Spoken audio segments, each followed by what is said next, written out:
Olá pessoal, meu nome é Rodrigo Fulgêncio e eu sou professor de Física do Poliedro. E na aula de hoje eu vou conversar um pouco com vocês sobre campo gravitacional, que é um conceito muito importante e cai bastante nas questões de gravitação na parte de Física aí do Enem, do seu vestibular. Bom, o que é campo gravitacional? Assim como cargas elétricas criam ao seu redor campos elétricos, as massas também criam ao seu redor campos gravitacionais. Como é que você faz para calcular a intensidade desse campo gravitacional? Bom, o Newton descobriu, através da sua lei da gravitação universal, a equação matemática que relaciona algumas grandezas físicas que, através dessa relação matemática, você consegue chegar num número, que é a intensidade do campo gravitacional num determinado ponto no espaço. Essa equação é essa aqui. O G significa a intensidade do campo gravitacional, normalmente dado em metros por segundo ao quadrado. O Gzão é uma constante, chamada constante de gravitação universal. Ela foi determinada pela primeira vez por um cientista chamado Henry Cavendish. Esse valor é constante e vale o mesmo valor para todos os pontos do universo.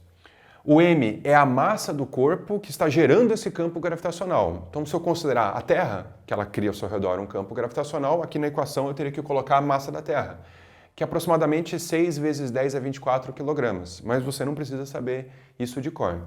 E eu divido tudo isso pela distância entre o centro do corpo, que está gerando esse campo gravitacional, e o ponto que você está considerando no espaço.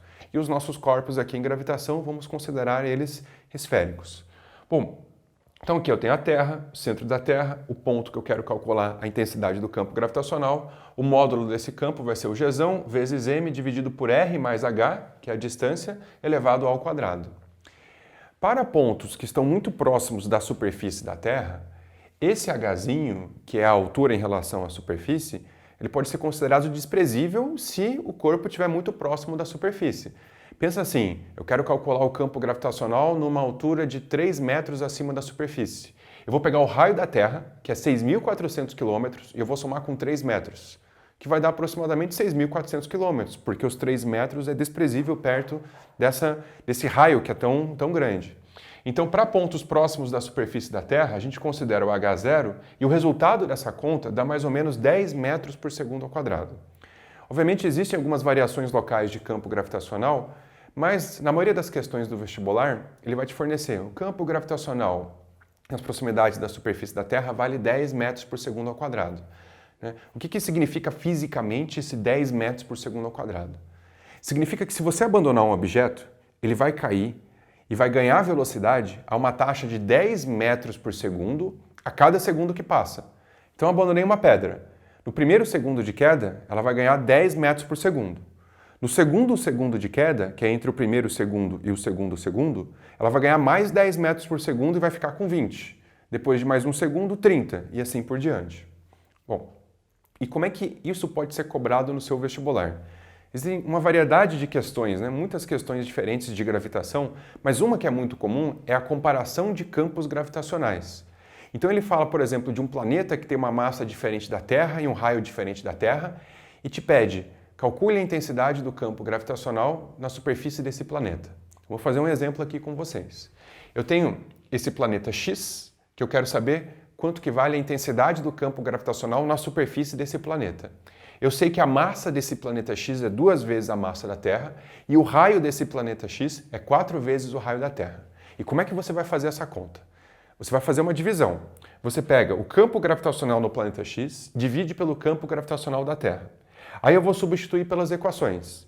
O G no planeta X é o Gzão, que é a constante, vezes a massa do planeta X, dividido pelo raio do planeta X ao quadrado. Tudo isso dividido pelo Gzão, vezes a massa da Terra, dividido pelo raio da Terra ao quadrado. Como o Gzão é constante, é igual para os dois planetas, eu posso acabar cortando esse Gzão aqui.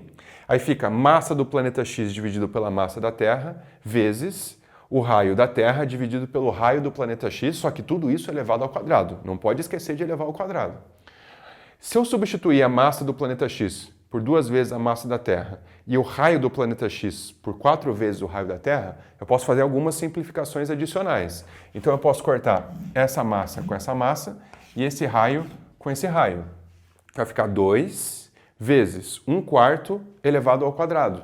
Então vai ficar 2 dividido por 16, que é a mesma coisa que 1 dividido por 8. Então fica g do planeta x dividido pelo g da Terra igual a 1/8. Se eu passar esse gzinho para lá multiplicando, fica g do planeta x igual ao g da Terra vezes 1/8. Só que o g nas proximidades da superfície da Terra vale lá os 10 metros por segundo ao quadrado. Então fica g no planeta x igual a 10 vezes 1/8, né? 10/8, que é a mesma coisa que 5/4 vezes, né, 5/4 de metros por segundo ao quadrado, que é a unidade de campo gravitacional aí no sistema internacional. Então, com essa metodologia, você consegue calcular os campos gravitacionais nas superfícies de diferentes planetas, ou satélites, ou estrelas, se for fornecido para você a relação entre massas e raios, né? Uma comparação com a massa e com o raio da Terra. Bom, espero que tenha ajudado. Até a próxima aula.